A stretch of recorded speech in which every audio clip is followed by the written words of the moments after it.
పాడేరు నియోజకవర్గం నుంచి మన పార్టీ తరపున ఎన్నిక కాబడ్డ జెడ్పీటీసీలు ఎంపీటీసీలు అందరూ కూడా ఈరోజు అందరం కూడా ఇక్కడ కలవడం జరుగుతూ ఉంది.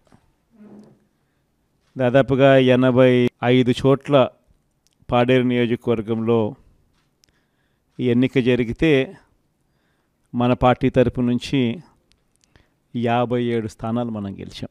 ఈరోజు మామూలుగా అయితే ఈ ఓవరాల్ ఎమ్మెల్సీ స్థానాలు కూడా ఏదైతే జరుగుతూ ఉందో, పోటీ జరుగుతూ ఉందో, ఇందులో మామూలుగా అయితే ఎవరు తెలుగుదేశం పార్టీ పోటీ పెట్టకూడదు.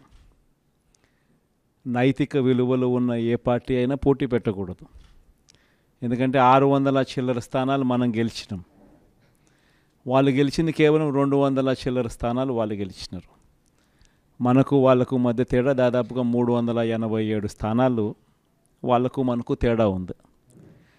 గెలిచిన వాళ్ళంతా కూడా మన పార్టీ గుర్తు మీద, మన పార్టీ జెండా మీద గెలిచిన వాళ్ళు. వాళ్ళ సైడ్ అయినా అంతే, మన సైడ్ అయినా అంతే. మరి అటువంటప్పుడు మెజారిటీ లేనప్పుడు ఎవరైనా కూడా పోటీని పెట్టకూడదు. మామూలుగా మీ జగనే ముఖ్యమంత్రి స్థానంలో ఉండి ఇటువంటి పరిస్థితి కనుక ఉంటే, వాళ్ళకే కనుక మెజారిటీ కనుక ఉంటే అసలు మనం పోటీ పెట్టుండే వాళ్ళమే కాదు. ఎందుకు పోటీ పెట్టాలి? ఎందుకు డబ్బులు ఇచ్చి కొనుగోలు చేయాలి? వేరే పార్టీ గుర్తు మీద గెలిచిన వాళ్ళను ప్రజలు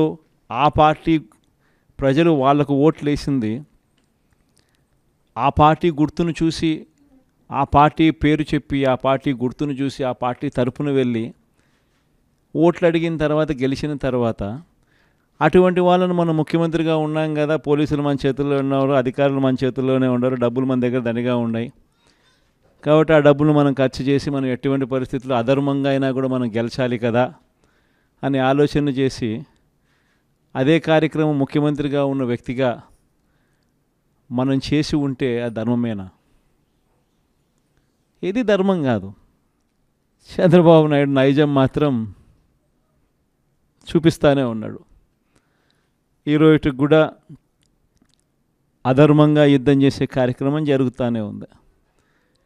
అధర్మంగా యుద్ధం చేసే కార్యక్రమంలో భాగంగా మన పార్టీ తరపు నుంచి ఎవరైతే గెలిచినారో వాళ్ళందరికీ ఫోన్లు చేయడం, లేదా వాళ్ళ దగ్గరికి మనుషులను పంపించడం, నీకు 5 లక్షలు ఇస్తా, నీకు 10 లక్షలు ఇస్తా, వస్తావా అని పిలవడం, అడగడం.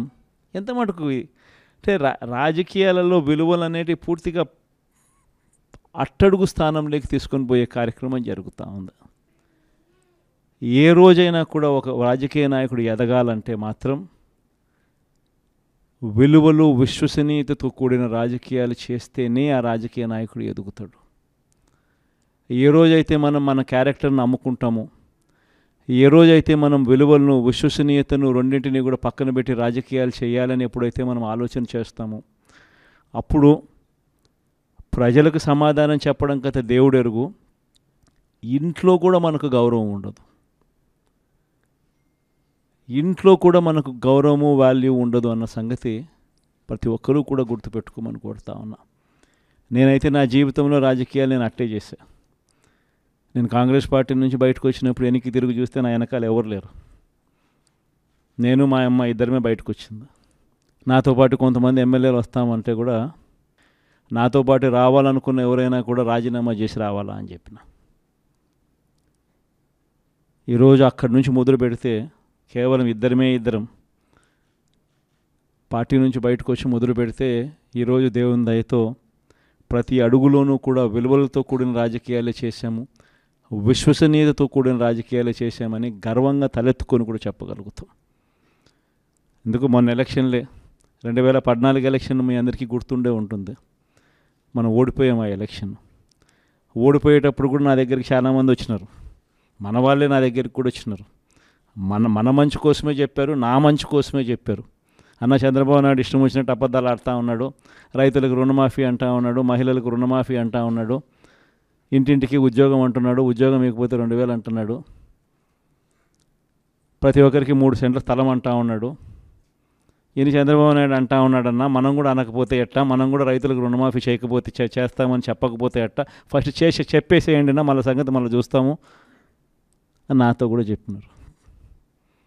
కానీ చెయ్యలేనిది, జరగనిది చెప్పడానికి మీ జగన్ ఇష్టపడలా, అబద్ధం చెప్పలా. అబద్ధం చెప్పనందుకు ఆ ఎన్నికల్లో మనం ఓడిపోయినాం. ఆ ఎన్నికల్లో మనం ఓడిపోయి ప్రతిపక్షంలో కూర్చున్నాం. దాని తర్వాత చంద్రబాబు నాయుడు పరిపాలన చేశాడు. అడ్డగోలుగా ఆయన చెప్పినవన్నీ అబద్ధాలు అని చెప్పి ప్రజలందరూ కూడా నమ్మేట్టుగా, ప్రజలందరికీ కనిపించేట్టుగా చంద్రబాబు నాయుడు అనే వ్యక్తి ప్రజలను మోసం చేశాడు అన్నది తెలిసేట్టుగా ఆ తర్వాత 2019 ఎన్నికలు వచ్చేసరికి ఏకంగా చంద్రబాబు నాయుడు అనే వ్యక్తికి డిపాజిట్లు కూడా దక్కని అందువానమైన పరిస్థితులకి పోయాడు. 2019లో మనం అధికారంలోకి వచ్చినాం. మన మేనిఫెస్టోలో చెప్పింది ఏది కూడా పలాని మాట చెప్పినామనంటే ఒక్క మాట కూడా తప్పకుండా మొట్టమొదటిసారిగా రాజకీయాలలో విలువలు అంటే ఏమిటి, విశ్వసనీయత అంటే ఏమిటి అనే పదానికి మనం అర్థం తీసుకొస్తూ అడుగులు వేశాం మొట్టమొదటిసారిగా. ఇంతకుముందంతా మేనిఫెస్టో అంటే చెత్తబుట్టలో వేసే డాక్యుమెంట్. మొట్టమొదటిసారిగా మేనిఫెస్టో అంటే చెత్తబుట్టలో వేసే డాక్యుమెంట్ కాదు. మేనిఫెస్టో అని అంటే ఒక బైబిలు, ఒక భగవద్గీత, ఒక ఖురాన్ అని చెప్పి మొట్టమొదటిగా నిర్వచనం మారుస్తూ చెప్పిన ప్రతి మాట కూడా నెరవేర్చాం. ఒక 10% జనాభాలు మాత్రం చంద్రబాబు నాయుడు మోసాన్ని నమ్మారు. చంద్రబాబు నాయుడు క్యాంపెయినింగ్ ఇంటింటికి పోయినప్పుడు వాళ్ళ ఎమ్మెల్యేలు చేసిన క్యాంపెయిన్ పిల్లలు కనపడితే నీకు 15,000, నీకు 15,000, నీకు 15,000, నీకు 15,000 సంతోషమా అని అడిగే క్యాంపెయిన్.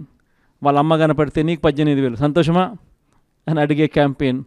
వాళ్ళ ఇంట్లో ఇంకొక ఆడవాళ్ళు కనపడితే నీకు మళ్ళీ 18,000 సంతోషమా అని అడిగే క్యాంపెయిన్. వాళ్ళ ఇంట్లో ముసలోళ్ళు ఎవరైనా బయటకు వస్తే నీకు నెలకు 4,000 పెన్షన్ సంతోషమా అని అడిగే క్యాంపెయిన్. ఈ క్యాంపెయిన్తో, ఈ మోసంతో, ఈ ఆశతో ఓ 10% జనాదులు మన దగ్గర నుంచి దూరం అయ్యారు.